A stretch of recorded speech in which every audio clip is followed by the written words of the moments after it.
Hello, and welcome to today's conversation. So you decided to go multi-cloud. Now what? I'm Bennett Richardson, president of Protocol. Thank you for joining us, and thank you to our partners at HashiCorp for making today's event possible. At Protocol, we aim to arm you as decision makers in technology, business, and policy with actionable news and analysis to help you do your job. It's never been easier to use multiple cloud providers for modern tech infrastructure needs. But should you go multi-cloud? In this event, we'll hear from a panel of experts on the arguments for and against multi-cloud computing and how businesses should think about their options as the market evolves. We're so glad you could tune in today. If you're not already subscribed, don't forget to sign up for Protocol Enterprise and Protocol's family of newsletters at protocol.com/newsletters. To kick things off, I'm excited to bring up Armon Dadgar for an executive conversation on what organizations can expect as they consider the transition to multi-cloud. Armon's the co-founder and chief technology officer of HashiCorp, an infrastructure software company working to help organizations seamlessly transition to and operate in the cloud. As a former engineer himself, Armon has worked on the design and implementation of many of the core HashiCorp products, often to solve the end user problems that he experienced firsthand. Welcome, Armon. Thanks so much, Bennett. Excited to be here. Would love your help sort of setting the stage here on this multi-cloud topic. Can you explain to us why are companies shifting to using multiple cloud providers? Yeah, I mean, I think it's a great question, and it can be a very polarizing one if you pay attention to the Twitter discourse on it. You know, I think our realistic view of it is oftentimes you don't choose multi-cloud. What I like to joke is that multi-cloud chooses you. And I think the reason for that is, you know, as a large enterprise, I think it's particularly the larger you get, the more this applies. There's a lot of different drivers to your choice of vendor, right? Part of it might be, hey, you're in a regulated space like a bank, and you have a regulatory regime that says, sorry, you can't go to cloud unless you prove to me that you can be in multiple cloud providers, right? That's a very realistic scenario with a lot of different regulated spaces where a regulator tells me, too bad, you have to be multi-cloud, right? On the other hand, you have multinationals that operate around the world. They need to have access to regions that are local. Sometimes that's China, for example, and they need to be with AliCloud or, you know, a local Chinese cloud. Other times they need, you know, a Switzerland local thing where, great, that might only be Azure, but the rest of your infrastructure is AWS. So, you know, there's a compelling reason to do that. I think a third reason is M&A, right? At a certain scale, you might be all in on one provider. You buy a company who's on a different provider. Welcome to multi-cloud, right? You know, and kind of the list goes on, right? Whether it's driven by regulatory reasons, driven by M&A, driven by differentiated capability, right? I think it used to be, if we went back to 2010, it was sort of, you know, you could say squint and say, hey, they're all IaaS providers. Where now, you know, there are billions of dollars of investment ahead. You know, there's a differentiated set of AI ML capability that, you know, Google has. There's a differentiated set of developer services Amazon has. There's a differentiated set of Microsoft middleware Azure provides.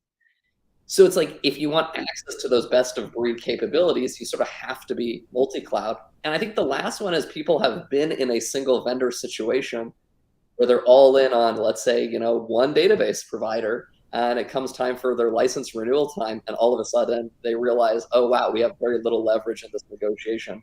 Our pricing has gone up astronomically, and there's nowhere for us to go. So I think a lot of vendors are wary, whether they've been there with their database vendor, whether they've been there with, you know, computing, you know, platforms before, that they don't want to be in a single vendor situation where they have no leverage when it comes to renewal, right? So I think there's a lot of these different drivers, but all of them kind of bring you to multi-cloud as your practical reality. And so I think for us, that's what we've seen with our customer interaction is really over the last 18, 24 months.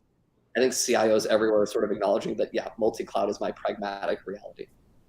That's a great way to think about it, that pragmatic reality for all the reasons you described. I mean, the role that you all play in the space, obviously you're a leader in infrastructure automation. That infrastructure needs are so important for multi-cloud environments. We'd love to maybe fast forward, you know, into actually the implementation here. So as companies are making this shift and rolling out a multi-cloud approach, what are some of the areas that are most impacted, and what are some of those aspects that stay the same? Yeah, no, it's a great question. I think what we often see as people start going multi-cloud is, you know, it's so often we've kind of cloud 1.0, 2.0, and 3.0 motion. In sort of the cloud 1.0 motion, what we see people do is basically say, great, I'm going to stand up an enterprise agreement with my preferred cloud provider. I'm going to give access keys to my developers and say sort of run free. And what you end up realizing is almost inevitably 12 months later, 15 months later, someone in the CIO organization or someone in the CISO organization starts setting off the alarm bell, which is like, what we have is total chaos, right? We've enabled 50 or 100 applications to go to cloud. They're all doing it in a different way. There's a total lack of central governance. We have cost overruns, which is the CIO's problem. We have security issues left and right, which is the CISO's problem. And so you see those groups say, hey, hit pause. Right. And so from there, you move from kind of a 1.0 into what we consider sort of a 2.0, where companies start to say, okay, maybe it shouldn't be the Wild West in terms of how we approach cloud. What we actually need to do is define sort of a platform team or a central cloud team that defines what's the foundational approach to going to cloud, right? Because we're going to define accounts in a consistent way. We're going to put security policy in a consistent way. We're going to sort of constrain the aperture so that all of the application teams are going to cloud in a consistent way. And that gives some aspect of day two control, whether it's over cost or security or compliance, to sort of manage it at scale. So that motion becomes what we call kind of that cloud 2.0, and it's the establishment of the platform team or the cloud team to bring that central kind of aperture. And then I think at scale, when that's sort of effective, it leads to kind of the cloud 3.0, which is, okay, now that I have this centralized approach to my sort of single cloud, how do I expand that approach to apply to either a multi-cloud strategy, or oftentimes what we see is even bringing it back to private data centers, right? Which is you start to squint and say, why can't I treat my private data center the same way I treat my cloud and sort of automate it end to end?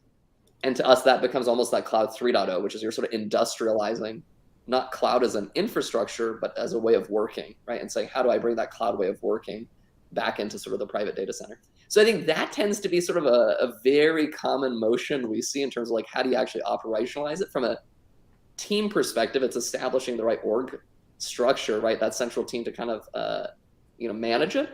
And then I think that leads into a tooling question of like, how do I actually do this in kind of a consistent way? Got it. That's super helpful. I like your thinking there on the 1.0, 2.0, 3.0.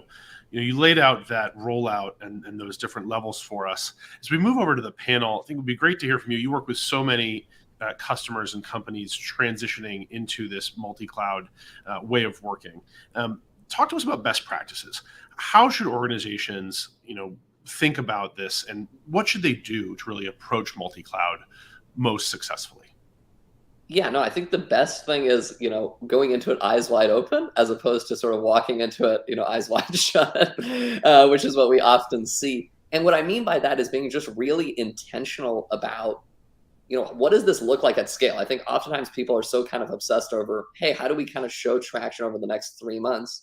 They don't really pause to think, what does this look like in 18 months when I have 100 application teams doing it, right? Because I think if you start with that end vision and then work backward, you start to say, okay, what really matters is I need to have leverage in my approach, right? I can't have 100 teams re-implement the same pipelines, the same security controls, the same compliance controls. I should define that through a central platform approach and strategy so that all my 100 teams inherit it. Number two is from a tooling perspective, how do I think about doing it in a consistent way, right? So what we talk about at HashiCorp all the time is the notion of a cloud operating model, which is what I don't want to do is have 5 different tool chains, one unique per environment. Like this is my Amazon way of doing it, my VMware way of doing it, my Google way of doing it. Because now you've created an operational nightmare for your teams, which is like you have to enable everyone in 5 different tool chains. You have to implement security and compliance controls 5 different ways. So you've created a ton of just operational drag on the business. So that's how I really think about it is, how do you think about what team structure you need to put in place to get that leverage at scale? How do you think about what tooling you're going to use so that you have a consistency of sort of workflow as you're operating at scale? And really start back, start from where you think you're going to end up and work backwards what the roadmap needs to be. Because otherwise, I think it's really easy to just do the thing that's right in front of you. And then you wake up and you're like, I have 100 teams that did it 100 different ways with 10 different tool sets. And that becomes an operational nightmare. Totally. Well, we obviously want to avoid that nightmare. And I think your point about being proactive about that roadmap is super smart and a great way to think about it. Thank you again, Armon, for joining us today, for those fascinating insights to kick off the conversation, and of course to HashiCorp for your partnership on today's event. My pleasure. Thanks so much for hosting us. Of course. Now I'm excited to bring up our panel. I'm going to hand it over to our moderator today, Protocol Enterprise Editor Tom Krazit, to introduce our panel and kick things off. So Tom, over to you. Thanks, Bennett. And thank you all for being here today. My name is Tom Krazit. I'm the Enterprise Editor. for Protocol and Protocol Enterprise, and we're joined today by a great panel of experts on cloud and really the entire history of the way that companies have had to evolve their IT infrastructure strategies, with all the promise that the cloud presents, but all the real world problems that accompany such a journey. So just to kick things off, I'd like to ask our panel to introduce themselves. And Priyanka, why don't we start with you? Sure. Thank you, Tom, for having me. Hello, everybody. I'm Priyanka Sharma, and I'm the Executive Director of the Cloud Native Computing Foundation. For those who may not have heard of CNCF or Cloud Native Computing Foundation, we are the home for critical infrastructure projects today, such as Kubernetes, Prometheus, Envoy, and 100 plus others. I am very thrilled to be here to speak with other luminaries from the space. Thank you. We also have Paul Cormier from Red Hat. Paul, if you want to say. Thank you, Tom. My name's Paul Cormier. I'm the president and CEO of Red Hat. So I've been involved with Linux, and which is the driver for most of what we do today. I've been involved for a long time. I've been at Red Hat for about 21 years. So I'm really happy to be here. I think Armon had some great points that I'm sure we're going to elaborate on. Things we see every single day with our customers. And David. Yep, Dave Linthicum. I'm the chief cloud geek at Deloitte, focused primarily on advanced architectures. So I'm the guy looking forward into the future and figuring out what the next steps are going to be. And thank you all again for being here. So unfortunately, Armon stole all our great stuff, so we're just going to have to end this really quick. But I did want to start off today getting into something that Armon touched on, but I think that you all have unique perspectives on as well, is why companies find themselves in a place where they have decided that multi-cloud is the way they want to go. Like, what are some of the most prominent reasons why people decide to do this? Is it something where they just kind of find themselves, they wake up one day and they've got 3 cloud providers on their payroll, or is it a more strategic thing, with some of the newer tools that are available these days? And I just encourage you to jump in with your thoughts as they come up.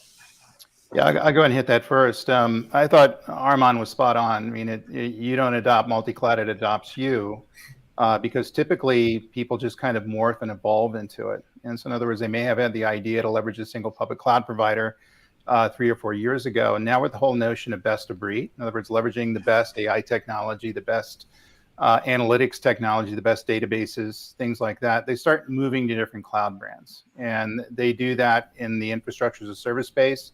And so there's typically 2 or 3 of those that exist within the major enterprise, whether the CIO knows it or not. In other words, many of these things are projects that kind of happen in the background. They're shadow IT, things like that. Also, the consumption and use of software as a service providers are starting to mix in there as well. We have industry clouds that are popping up, verticalized applications. People are leveraging things as data assets and data resources. So ultimately, this is really about the evolution of technology, and this follows the patterns that we've been following for the last 40 years. Things get complex, things get very heterogeneous. People leverage whatever technology they're looking to leverage as a force multiplier, and that's going to lead to this complexity in different types of architectures. 100% agree. Okay, go ahead. Go ahead, Priyanka. No, go ahead. Yes, I just wanted to say that I 100% agree that to both David and Armon's points. And I see multi-cloud, and some people call it multi-hybrid cloud. Some people see hybrid cloud as the superset of it all. All of this is an inevitability. And then to your point, Tom, is it, do people wake up one day and realize that they have multiple cloud providers versus a strategic approach? I think it's a mix of both. It's kind of more of a spectrum, in my opinion, where, if you have both of these things on either side, people mostly are somewhere in the middle. There is some pre-planning, strategic effort going on. And then to David's point, there's a lot of shadow IT and things that have just sprawled over the years with folks choosing, ultimately, innovation, right? That's what developers everywhere, DevOps professionals everywhere are choosing, the best they can find to ultimately deliver software faster and better. So multi-cloud's here, it's always going to be here, and we are now just getting smarter about how to manage that. This is Paul. I mean, I agree with everything that's been said here. I mean, hybrid multi is here. I mean, what David and Armon touched on a bit, Priyanka as well. I mean, it does come to you, but there's also some deliberate moves towards multi-cloud as well, as Armon highlighted, whether it be from regulation or data requirements, things like that. But I also see more and more customers that say, okay, I may be going in on this provider for now, but I don't want to be locked in. So I'm also going to leave my options open for this other cloud provider down the road. We see that a lot.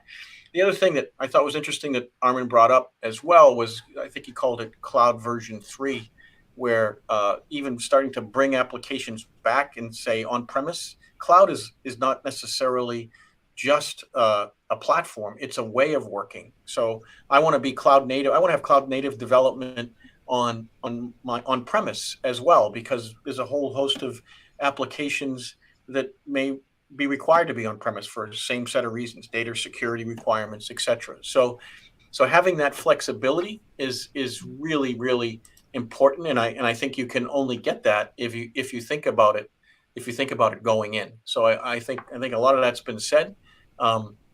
But I think it's really important to reemphasize that. It's a little of both. It's a little that comes to you, but there's also now more and more deliberate movement to multi and hybrid. I also think in the beginning, a lot of customers of ours thought it was going to be really easy. Hey, we have major customers, major banks that I can tell you 5 or 6 years ago saying, I'm going 95% of my applications to one cloud in 5 years. You know, we're 10 years down the 14 years down the road of cloud. And I think depending on what survey you look like, it's 25, 30% of apps. Sure, it's going up, but it's complex to get there. It's powerful, but complex. I want to come back to a couple of things that Paul just mentioned, especially the question of lock-in. But just before we get down that road, one thing, if I'm kind of curious about, in your conversations with customers and with partners and vendors across the industries, as people are finding themselves in this situation where multi-cloud is finding them, what are some things they wished they had known before it found them?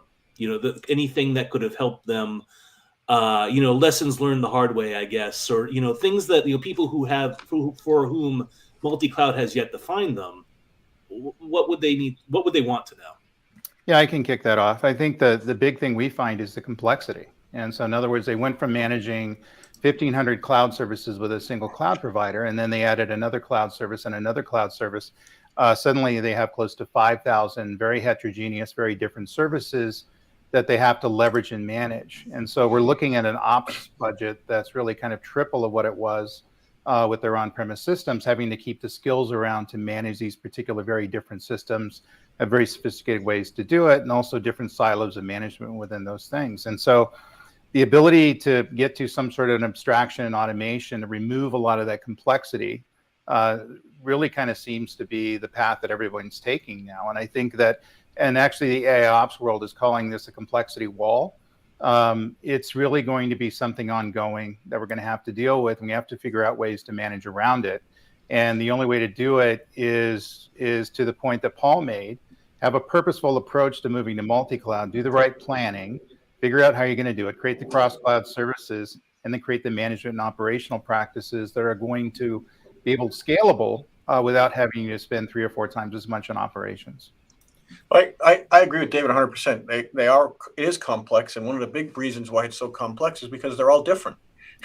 Now, everybody has similarly named services on their clouds, and even the hyperscalers, they're all different in how you implement what services are available. So what that means now, and I think we've all touched on this here a little bit. What that means now, they're kind of they're great. They're very powerful, but they're silos unto themselves. And with those silos, including what you have on premise as well, you're now adding that complexity times 5 or 10x for your developers, your operations people, your security people that have to secure this. I think that's why, as I mentioned earlier, we had a lot of our customers, I'm going all in 5 years, and we saw that, slow down a bit. And I think the reason why is because once they got into it, it was only then that they realized the differences in the complexity. And frankly, in many cases, it's a re-architecture of the application as well. Taking a monolithic application and stuffing it into a container is not a cloud-ready application. Absolutely. As before, I agree with the other panelists. I think with this in the beginning, some people went all in really quickly that, hey, 5 years, we're gonna get this done. It's going to be amazing. And now we're in a new, more mature era where folks have understood that, hey, there is a lot of complexity and I need to take a more measured approach. I need to take a more strategic approach, to Paul's point. And I think one piece that maybe has been eye-opening for various end user communities is the realization that in the beginning, there was a very strong groundswell of information available from vendors, from open source projects, from all kinds of folks who were stakeholders in this story, right? With, hey, here's the new world, let me show it to you. I think fast forward 5 years in, we're at an education level where end users understand, again, to Paul's point, that everyone is unique. Everyone has their specific problems. And so that means folks like us in CNCF foundations or open source projects or vendors or partners, we are all the supporting cast in the end user show. And ultimately, end users have to be making their decisions, bringing their own point of view. They cannot assign someone to take care of the problem for them. It's too complex, it's too special, and it's too business critical. So to zero in on that complexity thing a little bit more, which I always find kind of funny about this particular debate is, companies who are torn between complexity and lock-in, like in terms of, you may want to go with multiple cloud providers to hedge your bets across different vendors. That introduces a ton of complexity. One way to manage that complexity is to adopt higher level managed services from those cloud providers, which in turn locks you in closer to their services. It seems like this thing kind of spirals, and I'm wondering, how people navigate these decisions. And I think one thing that's super interesting about enterprise tech in general is there is no one right answer in a lot of cases. The answer for different companies depends on their application needs and their business needs. But I'm curious from you folks, what you see out there in terms of how people navigate that question of, I want the hedge, I want the flexibility of using multiple providers, but wow, this is really hard and I need help. I think there's a couple of approaches you can take. Number one, you can throw tools at it and figure out how to make AI ops and abstraction automation kind of remove a lot of the complexity from it. You still have the underlying lock-in as people binding their applications to native security, native governance, native scalability, all those sorts of things. And that has its own merits because in many instances you have to fix things in flight and you can't ask somebody to go make some major surgery on their existing applications and make it happen. So that ends up being the default for a lot of enterprises that are hitting this complexity wall. Overall, the larger solution, and Priyanka can probably chime in on this because there are organizations around it, the ability to get much more sophisticated with your architectures in dealing with the enabling technology. So using microservices and serverless technology and containers and container orchestration like Kubernetes to get a little wiggy with how the architectures are going to work and to provide you with the ability to run off a cross-cloud scenario, even in a federated scenario. And that seems to be moving forward. The problem with that is you're asking people to go do major surgery on their existing applications and also hire architects that kind of have another level of sophistication when it comes to deploying these things. That's going to work. It's going to be probably the more optimized solution than anything else, but it's going to be incredibly expensive. What's never going to be an option is just not doing anything and throwing people and dollars at it. And I'm seeing that occurring now, or even CIOs putting their foot down in terms of we're not moving to another cloud provider. I don't care what best of breed technology sits on that thing, but we're not going to run into our complexity wall and have to spend more money. And that ultimately is going to hinder innovation, hinder creativity, hinder productivity when these organizations. And right now with disruption going on everywhere, that should be something that businesses are avoiding. 100% agree. I think, David, what you said, right, of any CIOs who are putting their foot down on, hey, we can't adopt anymore, that's a losing proposition. And I think it brings back to that same point of end users have to know that they are charting their own destiny here, and we're all different kinds of players here to support them. And something we've seen in CNCF land with cloud native projects is, when we think of complexity, it's not entering when you'd say, hey, should I consider another cloud?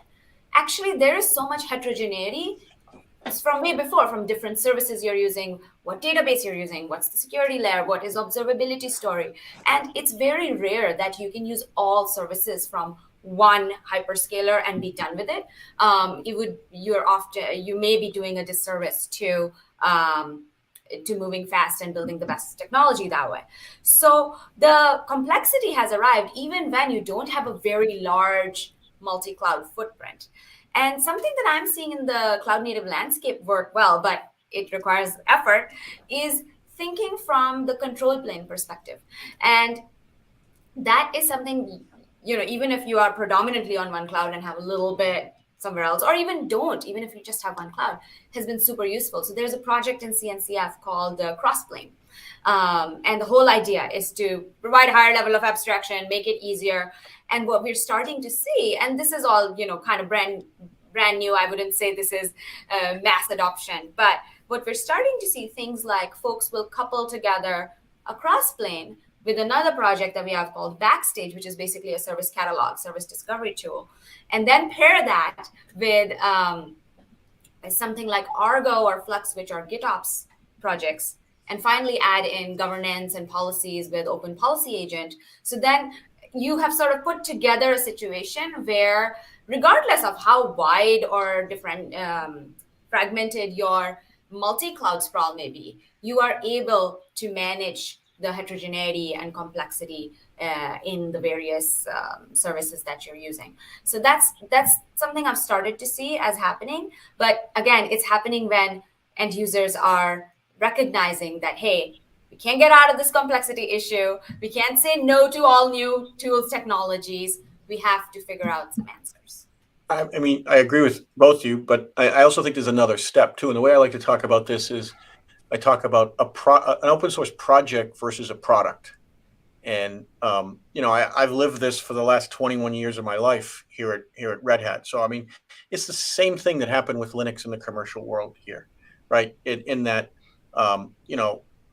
there's three major Linux vendors, right? There's Red Hat, there's Canonical, and there's SUSE really out there. They're all the same, but in one way, they come from the same upstream project, kernel.org for the kernel, but they're all different in how they build to come from the project to the product. They all choose different projects to surround the kernel. They all choose different development environments. They all choose different file systems to support. It's the same exact thing with containers and Kubernetes and all the pieces, and they all choose a different life cycle, what APIs to keep stable and not to keep stable, things like that. And so I think that's another way too. I think people have to understand we almost did too good of a job in selling open source because there's a big confusion out there in a project versus a product. And they are very, very, very different because enterprises, as we all know, they don't move near the same rate that an upstream development community moves in. And so I think that's something to remember. And I think the other thing is more organizational as well as why we're in this. I don't think a lot of CIOs realize these differences early on, right? For one thing, I think, as I said, once they got into it, they started to see it. But they're also being driven by the businesses, and the businesses have many of their own developers in their own shop, and their main priority is get the application up, running, and out the door.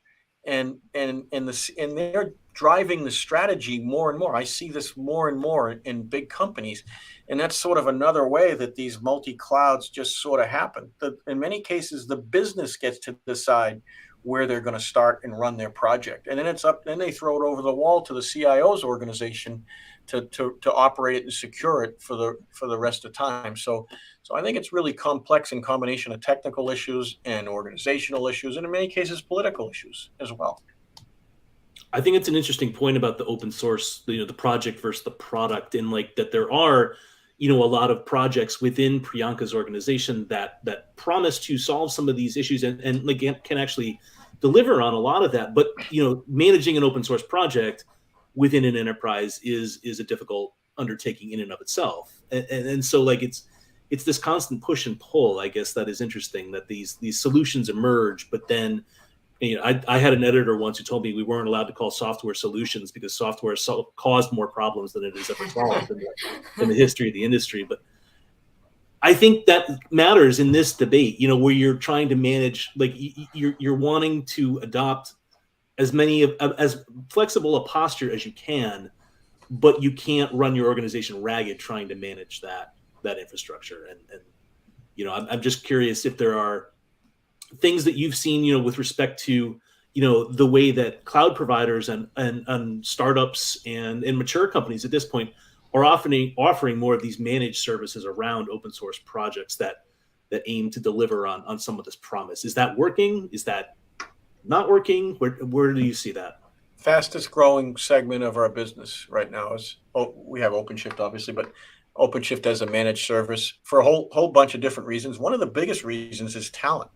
That we see many of our customers that just don't have enough talent in their IT shops to do this. They just want an application platform to build upon. They don't want to have to worry about taking that forward themselves and what version works with other version and all of that. So managed services, not only at the platform level, but even services we're now offering above it as well. We see that's the fastest growing segment in our business right now. And I think talent is probably, or lack thereof, is probably the biggest reason.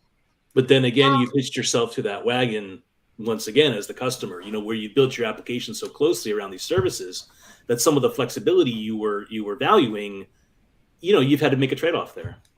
Well, you got to be really careful on which services you choose and with what application. It may be okay to have an application. I mean, I think David mentioned serverless earlier, right? You spin up a serverless container, that application's not going to run in its current without modification outside of that cloud provider. That may be okay for some applications, but you have to go in that consciously and not let it happen by accident. Yeah, we're also seeing, recently the CNCF annual survey, like 79% of folks who were using Kubernetes were using a managed service. And so we definitely see what we call the going under the hood. And talent is absolutely one big reason. I think stage of company and what is the business priority is also really important. So I personally see a lot of younger companies actually just pick one ecosystem, pick one, provider and use majority of their services because they just got to ship and get out of the door, right? And it makes complete sense. As they are growing and time goes by, they get more successful. That's when I think more complexities come in, not just because like, hey, I acquired a company or that just heterogeneity, like it creeps in, right? Multi-cloud chooses you, as they say. I recently heard somewhere. And so that kind of happens in a company's life cycle over time, I think. And to Paul's point, it's okay. It's not the end of the world if you started off one place, had a little bit of a close tie-in somewhere. Over time, multi-cloud will find you, and you have to just stay on top of that strategy and know you are in the driver's seat and the decision maker throughout that journey. That's how I see it. That was a great response. Is there anything to add? So there's a couple of things, so let's assume we're down the road with multi-cloud, we're you either chose us or we chose it, but whatever, we're moving, we're committed. There's a couple of things that come up that I think all organizations have to think about with respect to multi-cloud. And one of them is costs, managing costs. One of them is security, you managing security across different providers. And the other one we should talk about is the question of resiliency and whether or not this multi-cloud postures actually improve resiliency or if you just sort of, doubled your risk factor. So let's start with costs. How do organizations think about managing costs across multiple cloud providers? What are some of the things that mistakes they're prone to making or tips or tricks that they should really know about? Yeah, I think there's definitely been a refocus on FinOps for the last couple of years and turning cost governance tools and the ability to have deep analytics in terms of what the usage works across different clouds. Even the more sophisticated clients that we have will also bring that into the legacy systems and monitor and manage those using the same metrics and configuration. And that does a couple of things. Number one, it becomes a budgetary issue because you can charge back the different organizations that are using more of those resources than they could. And really kind of everybody has a good accounting for how that's going to happen. But also people, I think only 80% of the costs that we see were ununderstood. So in other words, it's leaving things on and not using something in an optimized way and getting these huge cloud bills and getting these huge disk bills and even mapping that into the data centers and leveraging that through humans and how much training has to occur.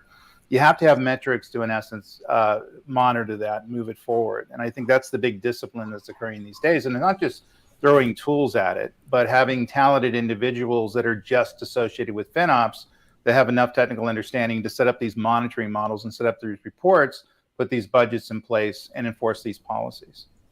I think you hit the nail on the head, David, with enough, the people that are doing the analysis having enough technical understanding here, because there's a lot of hidden costs that they never think of. The development costs of 5 different silos, right?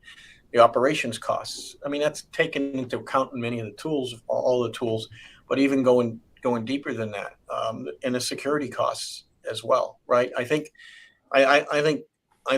we're just starting to look at that. I actually think it stems back to something I said, a difference in project versus product. People just said, well, Kubernetes is Kubernetes is Kubernetes. So AKS is the same as EKS, which is the same as IKS. So it just all works, right? But once they get into it, they realize it's more work for those people I talked about, developers, security, operations, and others as well. So I think we're just starting to get there and really looking at the total cost model of what it takes. Sorry about that. I just had the cleaners walk by, and I was like, "Come on, folks!" So I had to be off mic for a second. But I just wanted to say, yeah, I think the cost scenario or efficiency, it's resilient, all of those things. We are not at a place where we're commoditized enough to be optimizing for that in this moment. I don't think costs are optimal. I don't think people have it figured out where, they charge exactly right. And I think this is just a pain we all have to go through as we are in this journey of modernization and really utilizing cloud capabilities and different services to their best limits. So I think it would be unrealistic for anybody to expect that they're going to be the most efficient usage of capital and human resources possible in the endeavors we're talking about. And I think it's best to know that and plan accordingly. That's our recommendation. The elephant in the room, of course, with multi-cloud and costs are egress costs, which obviously we've seen some movement on that over the last 6 months, but that still remains a primary concern of a lot of folks I talk to who are thinking about adopting these kinds of postures. It's just, moving data out of a cloud provider is expensive and arguably more expensive than it should be. Do you see any movement there with customers you talk to? Do you see any movement there with vendors you talk to? Or is there a realization that if multi-cloud is here and multi-cloud is here to stay, that's a problem that will need to be addressed? Yeah, I think ultimately customers are leaving the data where it exists, closer to the applications, and they're just refraining from moving things out of the cloud. There's a performance reason not to do it as well, not just the cost reason. The cloud providers need to be a little bit more flexible in how that's done. I agree with you. It costs too much to remove my data from the cloud to put it into another system that's going to be needed, and also to transmit data to the cloud for that matter, because you pay for the network costs and things like that. There's always some sort of an upcharge that gets there. So a couple of things. Number one, when you architect these things, you typically assume that the data is going to remain bound to the application in the cloud where it exists. And the thing is, I would say that is a best practice, not because it always should be a best practice. We should do things that are optimal for the business, but because as soon as we get into that, we're going to get in some cost risks that we may not understand. And what I've also seen when suddenly the egress costs go up, over time, and that's starting to happen. So suddenly it was $1,000 a month, which was reasonable for a particular client. The next year, it's $10,000 a month for the additional data that they're looking to transmit. That won't scale. So the cloud providers need to be a little bit more flexible in this. But I think the customers right now in their defensive posture, and I would recommend this, leave the data as much as you can where it is and don't move it out of the cloud unless you absolutely have to. So with respect to one of the second of the three multi-cloud things to watch out for, security. Security is obviously top of mind for anyone operating any kind of informational business in the 21st century. When you adopt a multi-cloud posture, you have more things to think about. How has that changed the equation for the companies and folks that you talk to? Do they feel they're able to improve security this way? Is it just a headache that you sort of take on and acknowledge you'll have to manage? And has there been anything notable over the past year or so in terms of tackling this problem that you've seen emerge? Well, I think there's a couple things. I think it's up to the vendors like us too, as well. I mean, we acquired a container security company called StackRox about 12 or 18 months ago, and the thought process there is you've got to secure right at the container. And we've got many security features built into our container. Our containers come from RHEL, so we pick up the security in hand. There's a lot more security than just at that level, but just at that level comes from RHEL, so you can pick up the security with that. But you've also got to secure it at the Kubernetes architecture and right at the container. So you're seeing a couple of things. You're seeing startups like StackRox was before we brought them in, starting to solve some of that problem. But you're also seeing the CIOs not having to, I hate to overuse the term, but architect for that too, as they look at their whole environment that's not behind their four walls anymore in their data center. From our perspective, it's much more complex with security once you introduce any complexity. And so that's just a fact. And from the CNCF point of view, our objective is, since the cloud CNCF projects are critical to this multi-cloud journey, and they're a very big part of the conversation, we need to make sure that our security practices are solid. And so there's a lot of investment that goes into security audits for each project, for especially the graduated ones. And then there are processes that maintainers have to follow as just part of being in the ecosystem. And that, to me, is us doing our part in this story. And then there's everybody, like Paul said, the vendors have their role to play, the end users have their thinking to do, the partners have to support the strategy around it. So I think everybody needs to bring their own doing their best to the scenario, and then that's how I think we all tackle it together. Yeah, we're defining cloud security when it comes to multi-cloud as something that's systemic and cross-cloud first. So it has to be an overreaching set of services that you can leverage very much in a similar way, if not exactly the same way, across the clouds. It needs to be common identity directory that exists across the clouds, circumventing the heterogeneity. It needs to have identity access management encryption. Instead of doing that through one-off tools that are typically native to particular clouds, you're looking for the cross-cloud features. And the problem with that is that it's difficult. It's easy to find native tools, within the particular cloud providers that will provide those services. But finding something cross-cloud and getting into these true security managers that are able to operate efficiently right now, that's a growing area. That's a big thing I think that the vendors should address. We have some services and some things that work, but not necessarily complete solutions. But people who are standing up multi-cloud, I think the worst you can do is leverage cloud native tools in these little silos to support these little security silos. Everything should be considered holistic, should work not only across your public cloud providers, but your private clouds as well as your legacy systems. And that blows people's minds because we're used to having security as something that's very tactical. But unless we do that, that won't scale. And we're going to get in trouble pretty quick.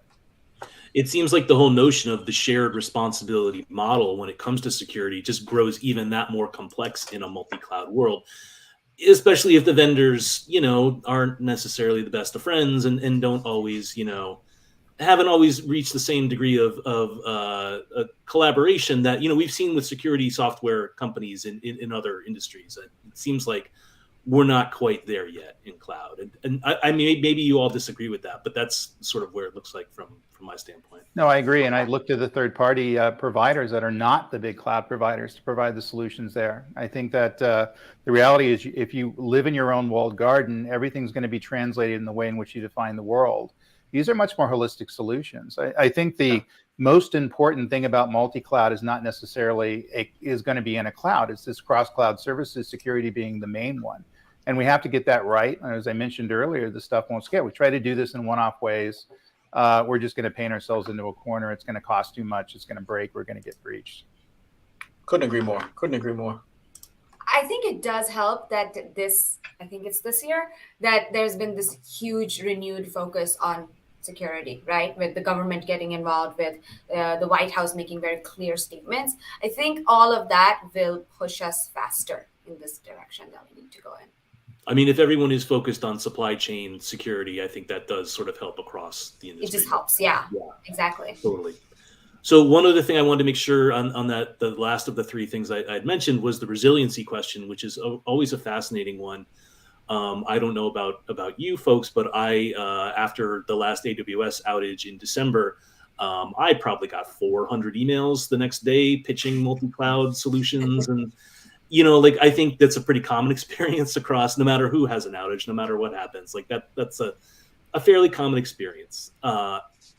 Multi-cloud resiliency, though, is a much more difficult problem than it might sound. And I would love to hear from each of you sort of about how, I'm sure there are plenty of customers or partners that you've all talked to who see an outage and are like, well, we've got to hedge our bets. We've got to be careful. We've got to make sure we don't go down, and then getting back to the complexity question, you're just introducing so much more involved there. So I'd love to hear from each of you a little bit more how you think about multi-cloud for resiliency, and even really if that's a thing, if that's something you can actually pull off.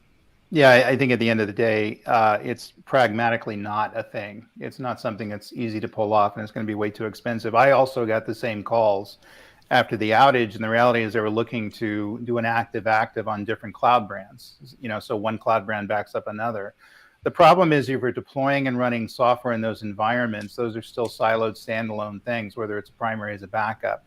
They're going to have to be developed. They're going to have to be maintained. They're going to have to be secured. And therefore, you're almost, and certainly almost doubling your cost of that particular application. So given that bill and the amount of outages that actually occur, typically that's not going to be functional for most organizations. It's not cost effective. And so that would be, you can do anything with enough money and time. Typically, that's not going to be something you should do. We see some of the banks doing it, but as you said, they can afford, in many cases, to spend the dollars that it takes to do it. But it's it is a difficult problem. Absolutely. Yeah, you're spot on. It's like the more financial services are the ones where you can see some evidence of this stuff. Fidelity is a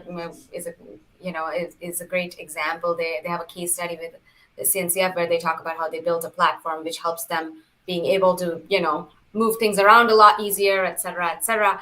But realistically, for most people out there, application portability is not a thing when you think about moving from cloud to cloud. It's not like I'm just gonna, AWS has an outage, lift and shift in a second, it's done. That's just not true. We're not at that level of commoditization is how I see it. So I think multi-cloud resiliency is a bit far off into the future. Well, we can, with our products, we give that ability to move because it's the same set of containers and infrastructure that runs on both. The problem is, as we talked about earlier, is the data. And that's one of the big problems of it. I think you're right, David. You said earlier, you recommend, build where the data is. And that's what a lot of people have done. So being able to run an application anywhere, it certainly solves a lot of problems. But if it's a very, very data heavy application, you've got another whole set of problems. Do you think it's possible to achieve multi-cloud resiliency? With the current set of tools that we have and the current industry situation that we have, so many people seem to want to do it, and it makes sort of a certain type of sense, I guess. But obviously, it's a very complex problem, and in a world that's going to get only more interconnected and only more dependent on some of these systems. I'm kind of curious if you think that's even an achievable goal. We'll get there. I think we'll get there because I think hybrid is here to stay, right? Hybrid multi is here to stay. It's not going away. So that fosters innovation, fosters, startups, all kinds of things. So yeah, I'm very confident we'll be able to do this. Yeah, and I think that the best way to approach it is going to be containerization, microservices, cloud native features, and be able to replicate those environments on different cloud environments. Paul alluded to that earlier. And I think that can be done. The problem is we can't take every application on our portfolio, and most enterprises it's going to be 10,000 applications, and move it to that sort of an architecture without a large bill that they're unwilling to pay. Like I said, with enough time and money, I can do anything well. And that's going to take a tremendous amount of time and money currently. We'll eventually get there, I think, to Paul's point. And I sort of wanted to start to wrap up here with one sort of question looking a little bit forward to what you were saying about how multi-cloud is here and hybrid cloud is here, and how that looks for companies over the next few years. I think we've heard some interesting chatter about companies that are maybe rethinking the idea of being on the cloud at all and managing their own applications in their own data centers. Throwback, just to do it in old school. And I don't know how realistic that really is. I don't know how many people are actually talking about doing that, but I'm curious for your all thoughts. Will we think of multi-cloud as we define it kind of right now? We're talking about different cloud providers. Hybrid cloud, we're talking about maybe one cloud provider and your own data centers. Does the distinction go away at some point down the road where you'll always have a mix of different operating environments? Some stuff you want to keep close to you for data or for regulatory reasons, some stuff that just makes too much sense or cost-wise to run in the cloud. And then the question of how companies think about this as they mature. I don't think any startup is really going out there and buying tons of servers. Right. But there comes a point in time where maybe you start to think a little bit differently about that as you understand the needs of your application. So sort of thinking about that broadly over the next few years, how do you see the silos between multi-cloud, hybrid cloud, on-prem, different cloud providers breaking down or sort of merging together? I think it's done. I think the distinction has gone away. Every customer, I talk to customers all day long. They're all hybrid multi. And some may, like as we said earlier, some may not quite know it yet, but we do see people actually moving applications back to on-premise, but they want to do it in such a way that they take advantage of cloud native development. So they're still coming back in a container environment, in a Kubernetes environment, et cetera, effectively building their own cloud to take advantage of that rapid development, DevOps cycle, all of that. So we do see that, but I don't see the customers I see doing that. They're not abandoning the public cloud. They're just actually, I think, in many cases, getting more educated on the requirements of their applications and putting them in the right places, but still want the principles that the cloud type development brings to them. Yeah, I like to say there's no shame in repatriation of applications. And over the last 10 years since the cloud hype came and went, we've kind of realized that we moved a lot of these applications and data sets, and we're starting to move them to more optimized platforms. When I define multi-cloud, I include legacy systems, traditional systems, public cloud, private clouds, in that architectural mix, because it has to be there, to the other panelist's point. And your ability to manage this holistically, include those into your management, security, governance infrastructure is on the critical path. If you don't do that, it's not going to work. If you have different siloed infrastructures, I don't care if it's something that's been around for 40 years, that thing's not going to go under the same managerial rigor, and you're going to get in trouble, and it's going to cost too much. Yeah, I think to the other panelist's point, the lines are blurry when you're saying what is hybrid cloud versus multi-cloud. Just in my own personal opinion, when I think hybrid, I'm like, oh, hybrid has everything. It has, the potential of on-prem. It has, it has your own cloud. It has public providers. Throw it all in there, really. And I think a little bit of what the chatter that you mentioned, you might be hearing, I think is a sign of end users getting more sophisticated, really understanding their system, their applications, their unique situation better than anyone else, and starting to be more opinionated. that will, to what Paul was saying, to Paul's point, and I think also David's, I don't think that means a complete abandonment of cloud providers. That's not going to be useful for them. They're just going to be much more smarter and opinionated about how they do things. That's my perspective. Well, I think we're going to have to wrap it up there. Thank you very much to our panel. It was a great conversation, and really appreciated all your thoughts and insights on what is a very complex and fast-changing topic. Thank you all for watching. Please remember to sign up for the Protocol Enterprise newsletter, where you can also stay informed about upcoming events similar to this one. Thanks again for everyone's time. Thank you so much for having me. It was a Thanks. pleasure. Thanks. Thanks, Bye, everyone.